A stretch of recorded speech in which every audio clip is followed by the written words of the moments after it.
चलिए इस वीडियो में समझते हैं कि यूएस का जो स्टॉक मार्केट है वो पिछले 2 दिन से क्यों गिर रहा है। इसमें इन्फ्लेशन का क्या रोल है और ट्रम्प के टैरिफ के प्लान्स का क्या रोल है। जो मेजर ड्रॉप हमें देखने को मिला है वो डाउ जोन्स इंडस्ट्रियल एवरेज में जो 748 पॉइंट्स गिरा 1.7% फ्राइडे के दिन अकेले। S&P 500 जो उनका इंडेक्स है वो 1.7% गिरा और नैस्डैक है जिसमें सारे टेक्नोलॉजी के स्टॉक्स होते हैं वो 2.2% गिरा। थर्सडे और फ्राइडे में ज़्यादातर ये डाउनफॉल हमें देखने को मिला जिसमें डाउ जोन्स जो है वो 1200 पॉइंट गिर गया। तो इसका कारण क्या है? हालांकि अभी भी यूएस का स्टॉक ऑल टाइम हाई के आसपास ही है, मगर 2-3 दिन हम ये देखने को मिल रहा है कि थोड़ा बहुत डिक्लाइन आ रहा है। इसके पीछे कुछ कारण है, ये ऐसे ही नॉर्मल करेक्शन नहीं है। उसी को समझने की कोशिश करते हैं। पहला है कि कंज्यूमर सेंटिमेंट्स जो हैं वो चेंज हो रहे हैं। कंज्यूमर्स को कुछ पता लग रहा है जिसके वजह से ये डाउनफॉल हमें देखने को मिल रहा है। यूनिवर्सिटी ऑफ मिशिगन फरवरी सर्वे में दिखाया कि 10% डिक्लाइन हुआ कंज्यूमर सेंटिमेंट्स में। वो चीज़ें खरीदना नहीं चाह रही हैं। Decline was double the initial estimate, जो पहले इन्होंने सोचा था उससे डबल डिक्लाइन हुआ है सेल्स में और कंज्यूमर के सेंटिमेंट में। ये लोग चिंतित हैं कि ट्रंप अगर टैरिफ बढ़ा देगा तो आगे क्या होगा, क्योंकि रोज़मर्रा की चीज़ें काफ़ी अमेरिका में ऐसी होती हैं, खाने पीने की चीज़ें हों, कपड़े हों, बहुत सारी चीज़ें हैं जो इंपोर्ट करता है यूएस, कनाडा से, मेक्सिको से, यूरोप से, इंडिया से, चाइना से इंपोर्ट करता है। अगर टैरिफ बढ़ा देगा इसका पूरा भार आके उनके सिटीजन्स पे ही गिरेगा। So that is why they are so worried कि ऑलरेडी वहाँ पे जो नॉर्मल इन्फ्लेशन चलता है उससे काफ़ी ज़्यादा इन्फ्लेशन है। अब इसके ऊपर अगर टैरिफ भी आ गया तब तो और मुसीबत हो जाएगा। This has resulted in declining sentiments in US consumers. अगर हम इन्फ्लेशन का उनका देखें, सीएनएन का एक पोल है, 62% अमेरिकन्स जो हैं वो ये मानते हैं कि ट्रंप कुछ भी नहीं कर रहे हैं उनके देश का इन्फ्लेशन कम करने के लिए। उल्टा जो वो स्टेप्स ले रहे हैं, मेक अमेरिका ग्रेट अगेन के नारे के अंदर, वो उल्टा इन्फ्लेशन और ज़्यादा बढ़ा देगा। मिशिगन यूनिवर्सिटी के सर्वे के अनुसार इन्फ्लेशन जो है 4.3% है अमेरिका में अभी, जो कि नवंबर 2023 से सबसे हाईएस्ट पॉइंट पे है।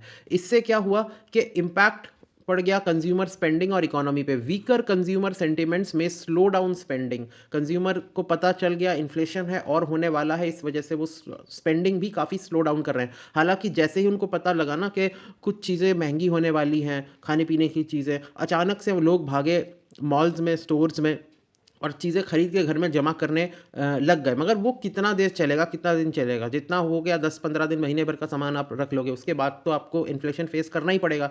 इस वजह से भी लोग पैसा जो है आलतू फालतू चीज़ों में कम स्पेंड कर रहे हैं, क्योंकि पता है कि उनको भी पता है कि आगे उनके भी अच्छे दिन आने वाले हैं। तो they have slowed down their spending which accounts to over 2/3 of US economy. US economy consumer based economy है। वहाँ का इकोनॉमी चलता ही है जब लोग खर्चा करते हैं। अगर लोग खर्चा नहीं करेंगे तो यूएस का इकोनॉमी ऐसे ही बढ़ जाएगा।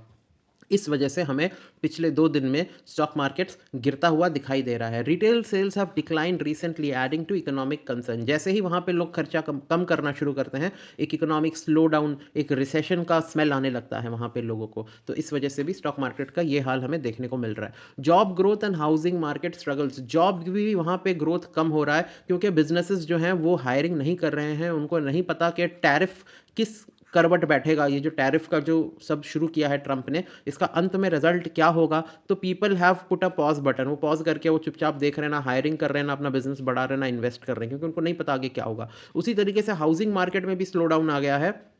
जो सेल्स है हाउसेस का वो जनवरी में 4.9, लगभग 5% कम हो गया है कंपेयर टू दिसंबर। क्योंकि जो भी चल रहा है उसको देख के लोगों ने अपना पैसा सेव करना ज़्यादा समझदारी का उनको डिसीजन लगता है, रादर देन खर्च करें उसको, घर लें या कुछ और खर्च करें। तो home prices have hit a record low. 5% जैसे ही सेल्स कम हुआ, घर के प्राइजेस भी काफ़ी कम हो गए हैं, वर्सनिंग दी हाउसिंग अफोर्डेबिलिटी क्राइसिस। उसके बाद retail giant feeling the pressure. जो बड़े बड़े रिटेल जाइंट है जैसे वॉलमार्ट है, इन्होंने भी वार्निंग दी है कि सेल्स और प्रॉफिट ग्रोथ कम होने वाला है। तो इनके सेल्स एंड प्रॉफिट ग्रोथ कम होंगे तो ये भी कम हायरिंग करेंगे, तो जॉब्स ऑलरेडी कम हो जाएगा। Many expected Walmart's low prices to sustain growth even during inflation. Many expected Walmart's low prices to sustain growth even during inflation, but consumer fears about tariff and price hikes have affected sales. Exactly, tariफ और price hike का ही चिंता है, जिसके वजह से लोग Walmart जैसे सस्ते जगह पे भी शॉपिंग करना अब उतना प्रेफर नहीं कर रहे हैं, शॉपिंग ही करना प्रेफर नहीं कर रहे हैं। दूसरी तरफ अगर हम देखें, यूनाइटेड हेल्थ नाम का एक मेडिकल इंश्योरर है यूएस में, काफ़ी बड़ा नाम है इसका। इसके ऊपर एलिगेशन लगाया है डिपार्टमेंट ऑफ जस्टिस ने, जिसने कहा है कि इसने डॉक्टरों को एक तरीके से ब्राइब दिया कि पेशेंट को ओवर डायग्नोस करो, पेशेंट को ज़्यादा महंगी आप ट्रीटमेंट से गुजारो, तो उससे क्या होगा, ज़्यादा बिल बनेगा और ये इंश्योरर ज़्यादा सरकार से रीइम्बर्स करा पाएगा अपने पैसे, तो इनका प्रॉफिट्स बढ़ेगा। अब जैसे ही ये इल्ज़ाम लगा वैसे ही इनके ऊपर इंक्वायरी शुरू हो गई है और देखते ही देखते इनका जो शेयर प्राइस है वो 7% नीचे आ गया है। ठीक है, due to Wall Street Journal report. ये जो रिपोर्ट था ये वॉल स्ट्रीट के एक जर्नल में आया था कि डिपार्टमेंट ऑफ जस्टिस ने इस टाइप की इन्वेस्टिगेशन शुरू की है मेडिकेड बिलिंग प्रैक्टिसेस में, जो ये यूनाइटेड हेल्थ चलाता था। तो यूनाइटेड हेल्थ ने इसको एलिगेशन को डिनाई किया है, बट इसका असर ये हुआ है कि एक स्नोबॉल इफेक्ट शुरू हो गया है, बाकी भी जो इंश्योरेंस है उनके शेयर प्राइजेस में भी गिरावट देखने मिल रहा है, क्योंकि जब एक ऐसा कर सकता है तो बाकी भी कर सकते हैं अपने प्रॉफिट्स को बढ़ाने के लिए। तो इस वजह से भी हमें देखने को यहाँ पे मिल रहा है कि इनका जो इंश्योरेंस सेक्टर है वो भी काफ़ी ज़्यादा डाउनफॉल इसमें देखा जा रहा है। तो शेयर मार्केट जो पूरा नीचे आ रहा है उसमें सबसे बड़ा हाथ ये इंश्योरेंस सेक्टर का भी है, एक मेजर हाथ, क्योंकि because of this particular investigation. But अभी भी स्टॉक मार्केट्स जो हैं वो उनके रिकॉर्ड हाई पे है, ऑल टाइम हाई के आसपास ही हैं। सिर्फ 2 दिन गिरा है, वेडनेसडे तक इनका रिकॉर्ड बना हुआ था, फिर 2 दिन में ही 1200 पॉइंट गिर के, थर्सडे और फ्राइडे में गिर के अभी ये डाउनफॉल थोड़ा सा हमें देखने को मिल रहा है। And this is the reason, क्योंकि रिसेशन का डर है, स्लो डाउन का डर है, टैरिफ का डर है, इन्फ्लेशन का डर है, और ये जिन लोगों ने भी ऐसी इंश्योरेंस कंपनी में इन्वेस्ट किया है उनको भी डर है कहीं उनका पैसा उनका इरोड आउट ना हो जाए। So this was the entire video.